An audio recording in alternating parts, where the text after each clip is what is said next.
Cədvəldə uyğunluğu müəyyən edin. Həmcins təyinlər bir-iki dəst yorğan döşək, uşaqlar üçün isti paltar götürdülər. Bu cümlədə həmcins olan tamamlıqlardır. Yorğan döşəyi və paltarı götürdülər. Dilcan dərəsinə gedən xır yoluna, ağ buludlara bürünmüş Güyəzən dağının zirvəsinə baxdı. Baxdı cümlənin xəbəridir və burada həmcins olan bizim zərfliklərimizdir. Hara baxdı? Xır yoluna və Göyəzən dağının zirvəsinə. Deməli, iki zərflikdən istifadə olunub. Hər zərfliyin özünün təyini mövcuddur. Təyinlər həmcins olması üçün eyni cümlə özünə aid olmalıdırlar. Amma burada hər bir zərfliyə aid ayrı-ayrı təyinlər var. Dilcan dərəsinə gedən xır yoluna aiddir. Ağ budlara bürünmüş Göyəzən dağının zirvəsinə aiddir.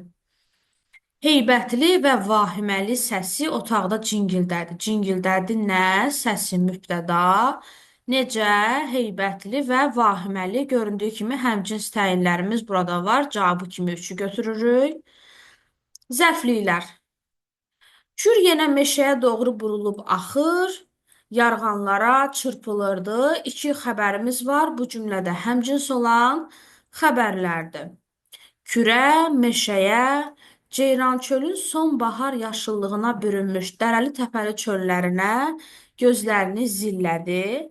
Bunu doğru cavab kimi götürə bilərəm. Çünki kürə bir zərflik, meşəyə ikinci zərflik, Ceyrançölün çöllərinə buradan da axıra qədər bu hissə bütöv digər zərfliyimizdir. Kələkötür yolda silkələnə-silkələnə hər şıqqıltıdan diksinə-diksinə çayı keçdilər. Burada da həmcins olan zərfliklərimiz mövcuddur. Tərzi hərəkət zərflikləridir. Silkələnə-silkələnə və hər şıqqıltıdan diksinə-diksinə iki dənə tərzi hərəkət zərfliyimiz mövcuddur.